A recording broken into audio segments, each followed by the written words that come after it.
السلام عليكم ورحمة الله وبركاته. دمان أصحابته وين السلام وين السلام وين السلام وين السلامي كل مية ودني وولالو ويسمان ويسلا السعودان قرب كايس كوتا ويشين هذا ما حد عيه دورشة هرتا سيدي ودع على سوماليلاند وحالي هاي أود يعقلي يمسكح يضنمو يا سرعلي وين توستي guul ayaan rajaynaynaa calankaa ha jiro ha joogo dadkayga dalkayga ha noqdo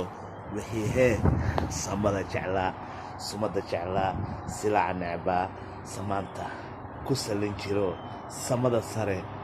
sare degay adduumaadka waa maqasheen siday ugu wada hadleen dhammaan adduumaadka soo ugu wada hadleen waa maqasheen waxay taagan yihiin hayehe waryaadahe afrika oo dhanka mee dhicin ayay dheheen sidii loo soo dhaweynay sidii loo taxriiya sida loo baashaalinay sida dadnimada ugu jirto sida loo amaanay wallaahi billaahi tala waa xaraarad aan dhammaanaynino xaalka waa bariga dhexe alloo raaca somaliland alloo raaca somaliland iyo soomaaliya waa walaalo kulmiye iyo wadani waa walaalo xagga iyo xaggaba waa xaggeenna haddaba maxaa leenahay أريد هلا باشا